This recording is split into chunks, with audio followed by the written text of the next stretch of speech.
बिल्कुल मिला जुला, हैंडओवर बुरा नहीं है। यूएस का फ्राइडे का आधे % से 3/4% का उछाल था, वोलेटाइल सेशन था।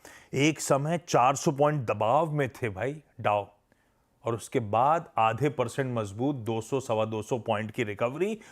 पर आज सुबह के फ्यूचर्स अब दबाव में ट्रेड कर रहे हैं। जितना गेन किया था फ्राइडे को उतना ही दबाव फ्यूचर्स दिखा रहे हैं। तो तब और अब की पहली प्लेट आ जाएगी, कहां फ्यूचर्स छोड़े थे कहां खड़े हुए, समीकरण थोड़े से पस्त पड़ रहे हैं अब। इसीलिए गिफ्ट निफ्टी सुस्त है, कमजोर है। और मास लेकिन बहुत कुछ हुआ है इस हफ्ते, उसे समअप करना छोटे समय बड़ा मुश्किल, लेकिन नेट नेट संकेत कैसे और क्या क्या जानना जरूरी। गुड मॉर्निंग आशीष, और बधाई आपको भी जीत की। बेहद वॉलेटाइल सेशन था। हैंडओवर आपको स्क्रीन पर शायद अच्छा भी दिखे, मगर वॉलेटाइल सेशन बेहद था, क्योंकि गिरावट इनिशियली इसलिए आई क्योंकि जो जॉब्स डेटा आया वो अनुमान से कमज़ोर था। 1,70,000 के अनुमान थे, 1.5 लाख का आंकड़ा आया है। बेरोजगारी की दर में भी बढ़ोतरी हुई है, तो उस वजह से जो है शुरुआत में गिरावट देखने मिली। जैसे आपने कहा, डाउ जो है 400 साढ़े 400 पॉइंट नीचे था दिन के निचले स्तरों पर, मगर रिकवरी तब आई जब जेरोम पावेल जो बयान देने वाले थे, उस वक्त उन्होंने जब बयान दिया और उन्होंने कहा कि भाई जितनी भी शायद अनिश्चितताएं हो, मगर अर्थव्यवस्था की हालत फिलहाल तो ठीक है और ब्याज दरों में कोई कटौती करने के लिए कोई जल्दबाजी इस वक्त फेड की नहीं है, ये उन्होंने कहा। और इस वजह से जो है फिर बाद में क्लोजिंग की तरफ जाते जाते अच्छी रिकवरी हमें देखने मिली। फिलहाल के लिए 19 मार्च को जो फेड की पॉलिसी होगी उसमें स्टेटस क्वो की संभावना 88% है। तो इस पॉलिसी में तो ब्याज दरें नहीं कटेंगी, फोकस अब आगे की पॉलिसीज पर ज्यादा होगा। अब टैरिफ की तरफ अगर हम चले तो यूएस और चाइना तो एक तरफ चला गया, लेकिन अब कनाडा और चाइना के बीच अलग तरह की जंग शुरू हो गई, क्योंकि चाइना ने जो है काउंटर टैरिफ लगाए हैं कनाडा के प्रोडक्ट्स पर।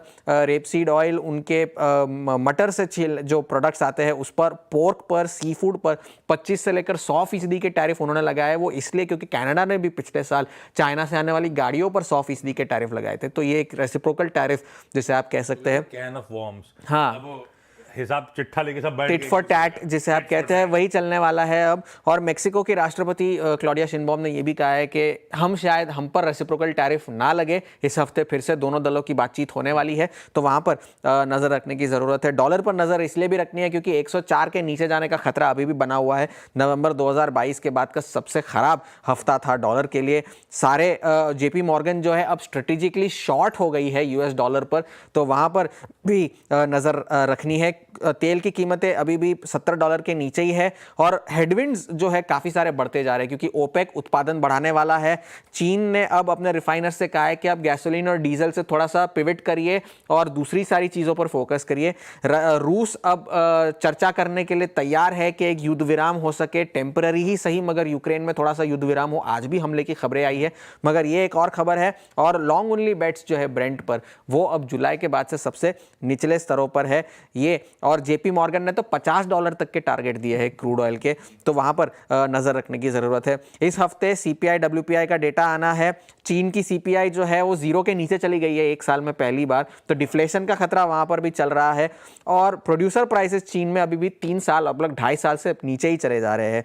इस हफ्ते $45 बिलियन तक के बॉन्ड सेल्स होने हैं यूएस में, तो वहां पर क्या डिमांड आती है वो नजर रखनी है। जॉब्स ओपनिंग के डेटा आएंगे इस हफ्ते, बैंक ऑफ कनाडा का नतीजे आएंगे, का रेट डिसीजन आएगा इस हफ्ते, और नए प्रधानमंत्री भी चुने गए हैं। Mark Carney, bank of England के पुराने गवर्नर जो थे, वो अब कनाडा के अगले प्रधानमंत्री होंगे और तुरंत ही चुनाव की घोषणा भी वो करने वाले हैं। तो फिलहाल के लिए हैंडओवर बेहद वॉलेटाइल है, फ्यूचर्स नीचे है, मगर डॉलर, तेल और टैरिफ, इन तीनों पे नजर रखने की जरूरत है। चाइना का सीपीआई खराब आया, ज्यादातर अर्थशास्त्री मान रहे हैं कि 5% की जीडीपी ग्रोथ जिसकी बात वो 2025 में कर रहे हैं, बहुत अनलाइकली सा सिनेरियो हो जाएगा। अच्छी बात है अपने लिए भैया। लेकिन हाँ, टैरिफ्स के फ्रंट पे एक चीज है, डोनाल्ड ट्रंप ने कहा कि भारत ने एग्री कर लिया है अपने टैरिफ्स को वे डाउन ले जाने के लिए। हालांकि फिर नई दिल्ली ने क्लैरिफिकेशन दिया, भाई साहब अभी तो बातचीत शुरू हुई है, it's too premature to say anything. पर वो डोनाल्ड ट्रंप ने तो ऐलान कर दिया, हमने बहुत काटने की तैयारी कर दी है। एक और ग्लोबल इंटरेस्टिंग है, नैस्डैक। वो कह रहे हैं भाई साहब हम हफ्ते के 5 दिन कामकाज करते थे, हम चाहते हैं कि हम 2400 घंटे 5 दिन कामकाज करें, क्योंकि हमारी यूएस सिक्योरिटीज के लिए डिमांड बहुत अच्छी है, उसका फायदा उठाएंगे। हालांकि वो एसईसी उनके रेगुलेटर से अब तक अप्रूवल नहीं आया है, उन पे वो एप्लीकेशन देंगे, लेकिन भाई साहब 24/7 24/5 कामकाज की तैयारी नैस्डैक कर रहा है। खैर, ये सब ग्लोब के संकेत हैं, बहुत कुछ है ग्लोब को जिस पे रिएक्ट करना है। समीकरण थोड़े से पस्त है, वो आपकी स्क्रीन पे नजर आ रहे हैं।